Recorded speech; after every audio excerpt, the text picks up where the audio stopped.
Nobody ever tells you that working with humans will fundamentally alter your understanding of probability physics and your own mortality, but here I am, Quilnor of the Zentare Biological Survey Corps, 3rd rotation, currently questioning every life choice that led me to this reinforced observation deck on Verath 7, watching a human do what humans do best. Ignore common sense. Let me set the scene for you. It's day 47 of our ecological survey. Verath 7 is what we in the scientific community call aggressively hostile to sentient life. The jungle below us contains approximately 234 documented species that can kill you in under 3 minutes.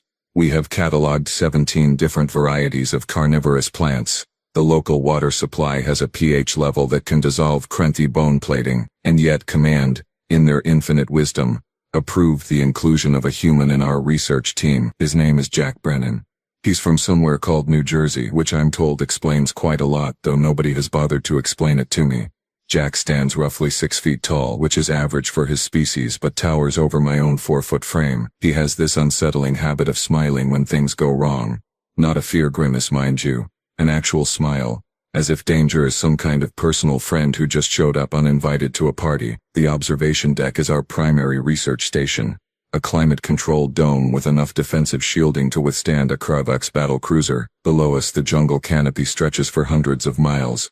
A writhing mass of green and purple vegetation that seems to pulse with malevolent intent. Monitoring equipment lines every wall, displaying data streams about temperature, seismic activity, atmospheric composition, and most importantly predator movement patterns. This morning started like any other. Vil, my Thrixian research partner, was analyzing soil samples. Thurix, our Gorlian security officer, was performing his ritual equipment check for the 3rd time, and I was reviewing overnight sensor data while consuming my morning nutrition paste. That's when Jack decided to go outside for a walk in the murder jungle because, and I quote, "It's nice out." He cannot be serious, Velm said, all 4 of her eye stalks swiveling toward the external monitor. Velm is possibly the most cautious being I have ever met. She considers crossing an empty corridor without checking both directions twice to be reckless behavior. Watching a human voluntarily exit our fortified compound was probably giving her a cardiac episode. Thrixians have 3 hearts, so technically she could afford to lose one. But still, Thurix lumbered over to the viewport, his massive frame blocking most of the light. Gorlians are built like mobile fortresses, 7 feet of muscle and natural armor plating. They're the kind of species that evolution designed to survive planetary apocalypses. Thurix once told me he could withstand direct exposure to a Class 4 radiation zone for up to 6 hours. Even he looked concerned. "Should I activate the perimeter defense grid?" he asked, one massive hand hovering over the control panel. "No," I sighed, marking this as the 14th safety protocol violation this week. It was only Tuesday. He'll just complain that the electric fence tickles again. Remember last time, we had been studying human physiology for the past month and a half, mostly out of morbid curiosity and partly because Command insisted we document everything. The results were, to put it mildly, disturbing. Humans possess this bizarre internal chemistry that produces adrenaline, a compound that essentially overrides their body's natural self-preservation systems. They have this thing called an immune system that doesn't just fight infections but apparently holds grudges against foreign organisms. Their bones can heal themselves. Their skin regenerates. They can survive on an absurd variety of food sources, including things that would qualify as industrial waste on most civilized worlds. But the most terrifying aspect, their absolute refusal to acknowledge danger. Jack had already violated 15 different safety regulations since arriving. He had pet a Varath spike lizard, which possesses enough venom to kill a Krenthi warbeast. The lizard had bitten him. Jack had said, and I have this recorded, "Ow, you little jerk," and then continued petting it. He had consumed local fruit without running it through the molecular analyzer first. He had walked through a patch of burning nettle with bare arms and simply commented that it was a bit itchy. He had fallen 20 feet from a research platform, landed incorrectly, and complained only about his datapad screen cracking. How is his species not extinct? Vel muttered, echoing the question that haunted all of us. I pulled up Jack's biomonitor readings on my screen. Heart rate calm, blood pressure normal, stress hormones practically non-existent. He was strolling through a jungle that had killed 3 previous survey teams like he was taking a leisurely walk through a botanical garden. His mission log simply read, collecting plant samples, back in 20 minutes.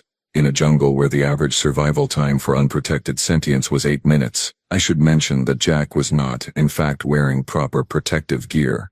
He had on what humans called cargo shorts, a thin fabric shirt and boots that looked like they had seen better decades. His only concession to safety was a small blade on his belt and a sample collection bag. Velm's eye stalks drooped in despair. "I am filing a formal complaint with command." "Get in line," I replied, pulling up the complaint form I had already started typing. It was currently 17 pages long. The alarm started as a low pulse, then escalated into a full shriek that made my sensory organs flatten against my skull. Thyrix was at the primary console before the second beep finished, his claws dancing across the haptic interface with surprising delicacy for someone built like a siege weapon. "Predator alert," he announced, and I felt my blood temperature drop 3 degrees. "Varath Ripper, Sector 7, distance to human 300 meters and closing, 300 meters. Velm's voice climbed 2 octaves. That is, someone do something." "Let me explain what a Varath Ripper is. For those fortunate enough to have never encountered one, they are the apex predator of this nightmare planet. 12 feet long, 800 pounds of muscle, claws and terrible life choices. They have serrated teeth designed to grip and tear. Their hide is tough enough to deflect most energy weapons. They can sprint at 40 miles per hour through dense jungle. They hunt in a style we have classified as aggressive enthusiasm. And they have never, not once in recorded history, backed down from prey." The sensor map showed the Ripper's heat signature, an angry red blob moving through the jungle canopy with terrifying speed and purpose. Jack's signal was a calm blue dot, stationary, probably crouching to examine some mushroom or another, equally stupid thing. "Open the emergency channel," I barked at Thyrix, who was already 3 steps ahead of me. The comm crackled to life. Jack Brennan, respond immediately." Static. Then, infuriatingly casual. "Yeah, what's up? What is up?" I felt my translator struggle with the human idiom. "What is he up? There is a Varath Ripper approaching your position. 300 meters. Return to the compound immediately." "Oh, is that what that smell is?" Jack's voice held what I can only describe as mild interest. "Yeah, I noticed something was tracking me about 5 minutes ago." Vel made a sound like air escaping from a punctured habitat seal. "You noticed?" My volume control had completely failed. "And you did not think to mention this?" "Well, I figured you guys would pick it up on sensors eventually. No point getting everyone worked up over nothing." "Nothing." Thyrix roared into the comm. "A Varath Ripper is not nothing. It is a Class 5 threat. Return now." 200 meters. The Ripper had accelerated. "Yeah, about that," Jack said, and I could hear him moving now, branches snapping under his feet. "I'm kind of in the middle of a really interesting fern situation here. Can I get like 5 more minutes?" 150 meters. "Jack, listen to me very carefully," I said, forcing my voice into what I hoped was authoritative calm. "You need to run. Right now. That creature will kill you." "Noted," he replied. Then inexplicably, "Hey, do we have any of those sample bags that are bigger? This one's getting full." 100 meters. The Ripper's heat signature suddenly changed patterns. It had stopped its approach. It was positioning itself. Hunting behavior. Preparing to strike. "Jack, it is preparing to attack. Move." 75 meters. All right, I hear you. Heading back now." "Geez, you guys worry too much." 50 meters. The Ripper charged. The sensor display showed what my brain refused to process. The Ripper's heat signature colliding with Jack's position in a burst of movement that made the tracking algorithm stutter and recalibrate. "Get the medical bay ready." Velm shrieked, already scrambling toward the emergency equipment. "Full trauma response. Catastrophic injury protocols." I pulled up the external camera feed, zooming in on Jack's last known coordinates. The image was partially obscured by jungle canopy, but I could see movement, violent and fast. Thyrix had gone completely silent beside me, which was somehow more terrifying than if he had been shouting. Gorlians only go silent when they are processing something that contradicts their entire understanding of reality. The Varath Ripper burst through a cluster of ferns, and even through the camera feed. The thing was magnificent and horrible. Muscles rippled under mottled green-black hide. Its jaw hung open, displaying rows of teeth that had evolved for exactly one purpose. It moved with the fluid confidence of a creature that had never lost a fight, never faced real resistance, never encountered anything in this jungle that did not immediately become food. It leaped at Jack with claws extended. Jack dropped his sample bag. Then, and I want to be very clear about this because I have replayed this footage approximately 200 times and it still makes no sense, Jack stepped into the attack. Not away, Not to the side. Into it. The Ripper's claws raked across Jack's shoulder, tearing through his shirt like it was tissue paper. Blood sprayed, bright red against the green jungle backdrop.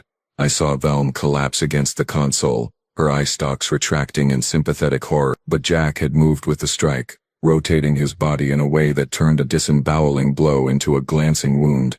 His hand, his bare hand, shot out and grabbed the Ripper's foreleg just behind the joint. Then he twisted. The sound that came through the audio feed was something between a crack and a pop, biological structures doing things they were not designed to do. The Ripper screamed. An actual scream. High-pitched and filled with what I can only describe as outrage. In 30 million years of evolution, nothing had ever heard it back. Did he just? Derek started, then stopped. No, that is not possible. Jack used the Ripper's own momentum against it, a concept I recognized from human combat training manuals I had studied with academic horror. He pivoted, redirected, and suddenly 800 pounds of apex predator was airborne, rotating in a trajectory that ended with it slamming into a tree trunk hard enough that I heard the impact through the external microphones. The Ripper hit the ground, dazed but already scrambling to its feet. Jack stood there, blood running down his arm, breathing hard but impossibly, grinning. Okay, his voice came through the comms, slightly breathless. Okay, yeah, you guys might have been right about this one. Might have been right. I found myself yelling at a human who could not possibly hear me over the comm delay. Get back here right now. The Ripper shook its massive head, refocusing on Jack with what looked suspiciously like confusion. This was not how prey behaved. Prey ran. Prey died quickly. Prey did not grab your leg and throw you into trees. Jack raised his hands into a guard position, knees bent, weight balanced. I recognized the stance from human martial arts databases. He was preparing to fight, not flee, not surrender. Fight. So here's the thing, Jack said, apparently narrating for our benefit now. I did not wake up this morning expecting to wrestle a dinosaur, but you know what? Life's full of surprises. The Ripper charged again. And this time there was something new in its movement. Hesitation. It was afraid. Of the human. I need to sit down, Velm whispered. You are sitting down, Thyrix replied, not taking his eyes off the screen. I need to sit down more. The second charge was more cautious, more calculated. The Ripper had learned, which was itself a terrifying development. These creatures were supposed to be pure instinct and aggression, not tactical thinkers. But pain is an excellent teacher, and Jack had apparently enrolled it in a very intensive course. The Ripper feinted left, then struck right with its tail, a move designed to catch prey off guard. Jack jumped, not backwards, not to safety but UP. He cleared the tail sweep by a margin I could barely measure on the sensor readout, landed in a crouch, and immediately launched himself forward. He is attacking it again, I heard myself say, my voice climbing into registers I did not know I could produce. Why is he attacking it again? Jack's fist connected with the side of the Ripper's head, just behind its eye ridge. The impact was hard enough that I saw the creature's head snap to the side. The biomonitor screamed warnings about metacarpal stress fractures, but Jack did not slow down. He followed up with an elbow strike to the same location, then rolled away as the Ripper's claws swept through the space his torso had occupied half a second earlier. Okay, so you are tougher than you look, Jack panted, circling now, keeping his eyes locked on the predator. Respect, but I have had a really long week, and I am not really in the mood to be lunch. The Ripper lunged, jaws wide enough to fit Jack's entire head inside. Jack dropped flat, and those massive jaws snapped shut, on empty air with a sound like a steel trap closing. He kicked out, both legs pistoning into the creature's chest cavity with force that registered on our seismic sensors. Seismic sensors, Velm whimpered. His kicks are registering on seismic sensors. The Ripper staggered back, wheezing. Jack rolled to his feet and I noticed his left arm was hanging slightly wrong. Dislocated shoulder according to the biomonitor. A injury that should have made him combat ineffective. Instead, he reached up with his right hand, grabbed his left arm and jerked it sharply upward. The pop of the shoulder relocating was audible through the audio feed. Much better, Jack said, rotating the joint experimentally. Okay, round 2, let's go. Round 2? Thyrix rumbled. What was round 1? The Ripper, apparently deciding that direct assault was not working, tried a new strategy. It backed up, circled, looking for an opening. Blood matted its fur where Jack's strikes had landed. One eye was swelling shut. Its movements had lost some of their fluid grace, replaced with a cautious, almost defensive posture. The apex predator of Verath 7 was being hunted. Jack pressed the advantage. He grabbed a fallen branch thick as my arm and probably just as heavy, swung it in a wide arc that connected with the Ripper's side with a meaty thwack that made me flinch.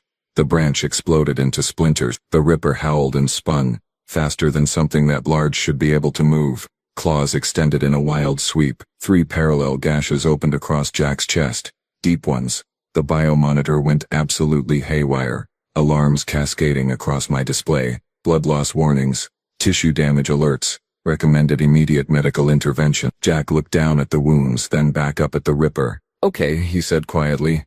"Now I am mad. What happened next violated so many principles of biology, physics, and common sense that I have had to create an entirely new classification system just to document it." Jack charged. Not a careful, measured advance, a full sprint, directly at 800 pounds of claws and teeth and evolutionary advantage. The Ripper reared up to meet him, probably expecting Jack to dodge at the last second like any sane creature would.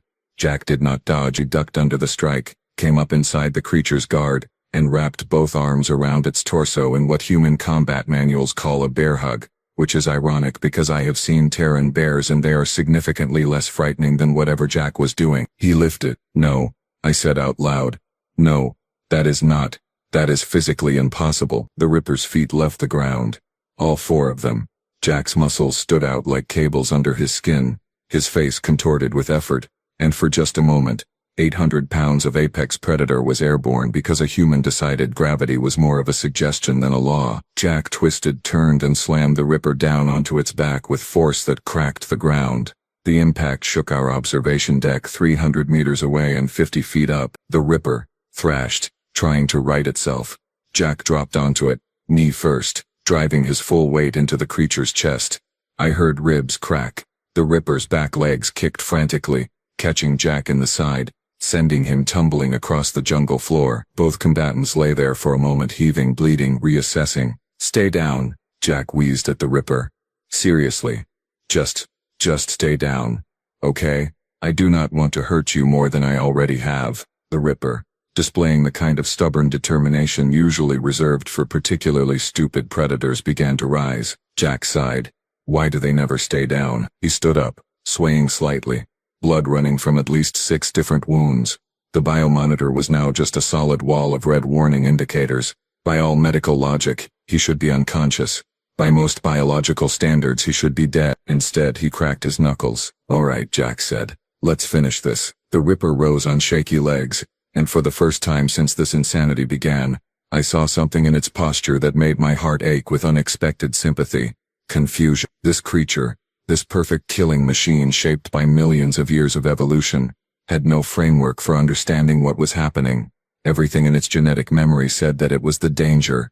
It was the apex. It was the thing that other creatures fled from. Jack was not fleeing. The human limped forward, favoring his right leg now, additional injuries cataloging themselves on my monitor faster than I could read them. Cracked ribs. 3, possibly 4, severe lacerations across torso and arms, blood loss approaching critical levels, muscle strain in both shoulders, and yet he moved with purpose, with determination, with that absolutely unhinged human stubbornness that made them simultaneously the galaxy's best allies and worst enemy. The Ripper took a step backward. "Is it?"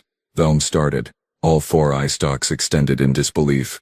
"Is it retreating?" It was. The apex predator of Varath 7, the creature we had classified as incapable of fear response, was backing away from a bleeding, injured human who should have been dead several minutes ago. Jack noticed too. "Oh no, you don't," he said.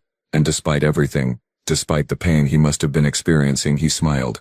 "You started this. We are going to finish it." He moved faster than his injuries should have allowed, closing the distance between them in 3 long strides. The Ripper swung its head, jaws snapping, but the movement was defensive. Panicked, Jack ducked under the strike, came up inside its reach and drove his fist directly into the creature's throat. The Ripper made a sound I had never heard before.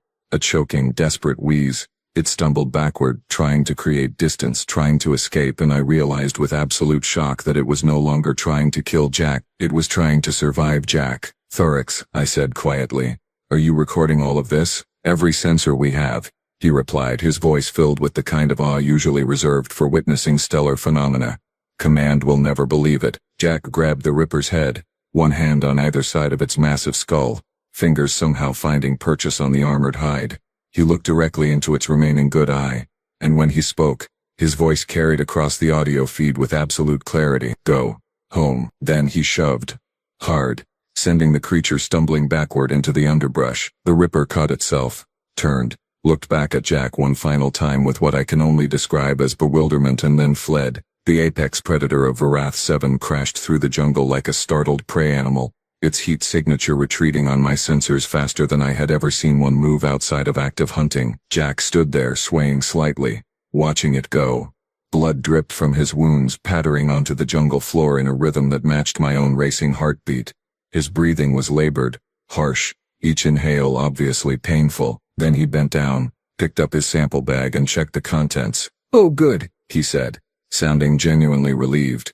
The fern samples survived. I looked at Velm. Velm looked at Thyrix. Thyrix looked back at me. "I am transferring to a different survey corps," Velm announced. "Perhaps one that studies nebula formations. Nice, safe, predictable gas clouds that do not fight apex predators with their bare hands. I will write you a recommendation," I replied, unable to tear my eyes from the monitor. Jack started walking back toward the compound, limping but moving steadily, humming something that my translator identified as a human song called "I Will Survive." The irony was not lost on me. Jack arrived at the compound airlock 7 minutes later, which was actually faster than his usual walking pace. He palmed the entry panel with his less injured hand, leaving a bloody smear across the biometric scanner that I would have to clean later, assuming I survived the heart palpitations I was currently experiencing. The inner door cycled open, and Jack stepped into the main facility looking like he had gone through an industrial shredder. His shirt hung in tatters, blood covered approximately 60% of his visible skin. His left eye was swelling shut. He had what appeared to be a chunk missing from his right bicep, and he was still carrying that sample bag. "Hey guys," he said cheerfully, as if he had just returned from a routine supply run. "So, funny story," Velb screamed. Just a short one, but it echoed off the metal walls quite impressively. Thyrix was already moving, his emergency medical training overriding his shock. He guided Jack to the medical bay with surprising gentleness for someone who could bend steel plates. "Sit. Do not move. Do not speak. Just sit there and bleed less if possible." "I am fine, really," Jack protested, even as Thyrix physically placed him on the examination table.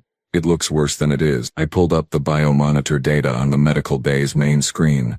"Jack, you have lost approximately 2.3 liters of blood. You have sustained tissue damage across 42% of your body surface area. You have multiple fractures, severe contusions, and what appears to be a partially collapsed lung. You are not fine. You are by any medical definition critically injured." Jack glanced down at himself as if noticing the injuries for the first time. "Huh. Yeah, okay. I guess that is pretty bad. But like I can still walk and everything, so that is good, right?" Thyrix began applying coagulation foam to the worst of the lacerations, working with the focused intensity of someone trying very hard not to think about what he was seeing. "How are you conscious?" he muttered. "How are you even alive?" "Practice," Jack offered, then winced as Thyrix hit a particularly deep wound. "Ow. Okay, yeah, that one stings a bit." I moved closer, my scientific curiosity temporarily overriding my horror.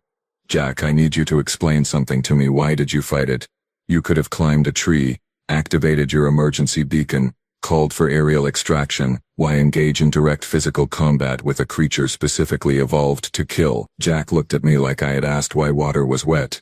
"Well, I mean, it attacked me first. What was I supposed to do, just let it eat me?" "Yes," Velm shouted from where she was still cowering behind a console. "That is exactly what every sane species does when confronted by an apex predator. You die. Quickly. You do not wrestle it." "That seems really defeatist," Jack said thoughtfully. "Like humans did not get to the top of Earth's food chain by giving up every time something with big teeth showed up. We got there by being too stubborn to die and too stupid to know when we were outmatched." Thyrix paused in his medical work, holding a tissue regenerator. "That is not a survival strategy. That is barely even a philosophy. That is just concentrated insanity." Jack shrugged, then immediately regretted it based on his facial expression. "Yeah, probably. But it worked, didn't it? I am alive. The Ripper is alive. Everybody wins." "The Ripper ran away," I pointed out, still trying to process what I had witnessed. "You made an apex predator retreat. That should not be possible." "Look, I did not want to hurt it," Jack said, sounding genuinely concerned now. "I just needed it to understand that I was not food. Once we established that, everything was cool. I bet if we see each other again, we will probably just nod and keep walking, you know? Mutual respect and all that. I stared at him. Velm stared at him. Theric stopped pretending to work and just stared at him. You think, I said slowly, that you and the Varath Ripper have developed an understanding? Sure, why not? Jack smiled, then winced because his split lip had reopened. I have had worse first impressions turn into solid friendships. Theric finished sealing the last major wound and stepped back, examining his handiwork. You will live. Against all logic, probability, and medical science, you will live. The injuries will heal in approximately 3 to 4 weeks. 3 to 4 weeks? Jack looked offended. Doc, I will be fine in like a week tops. Humans heal fast. Not that fast. Wanna bet? No. Theric, Velm and I said in perfect unison. It is now 3 hours after what I am officially calling the incident, and I am sitting at my workstation, staring at a blank incident report form, trying to figure out how to explain any of this to command in a way that will not get me flagged for psychological evaluation. Incident report Varath 7 Research Station Day 47 filed by Krillnors and Terai Biological Survey Corps. Subject: Human researcher engaged in unarmed combat with Class 5 Predator and 1. I delete that.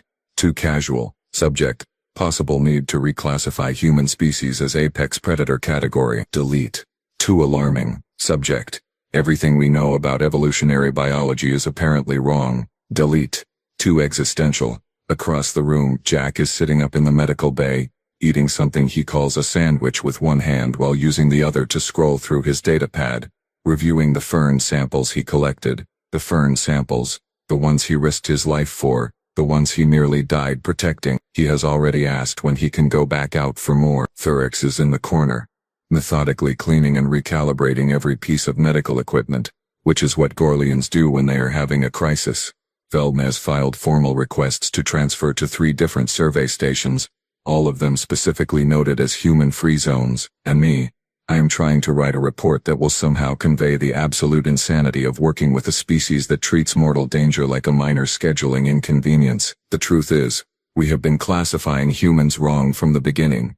We saw their relatively fragile bodies, their lack of natural weapons, their need for specific atmospheric conditions, and we assumed they were a standard Class 3 sentient species, intelligent, social tool users, but fundamentally prey animals who lucked into consciousness. We were so incredibly catastrophically wrong. Humans are not prey that learn to fight back. They are predators who learn to feel guilty about it. They are ambush hunters who developed philosophy. They are endurance killers who write poetry. They are the galaxy's most dangerous species because they combine the brutality of a Varath Ripper with the strategic thinking of a Zentaria scientist, and the social cooperation of a Thrixian hive. And then they add this completely unhinged willingness to try anything at least once. Jack looks up from his datapad and catches me staring. Hey Krillnor, you okay? You have been sitting there for a while. I am attempting to file the incident report. I tell him honestly. I am struggling with how to phrase certain elements. Oh, that is easy, Jack says, smiling with his split lip. Just right. Human got attacked. Human defended himself. Everyone survived. Keep it simple. Simple. He thinks this is simple. I begin typing. Incident report, day 47. Today we discovered that human self-preservation instincts are less instinct and more polite suggestion. Recommend immediate reclassification of human species threat level. Also recommend hazard pay increase for all personnel assigned to human-inclusive research teams, and therapy. Lots of therapy. I pause, then add one final line. Human researcher has requested permission to return to fieldwork tomorrow. Permission denied until I figure out how to write a safety protocol that accounts for humans being humans. I submit the report and lean back in my chair, watching Jack happily document his fern samples, humming that survival song again. Somewhere out in the jungle, a Varath Ripper is probably telling its friends about the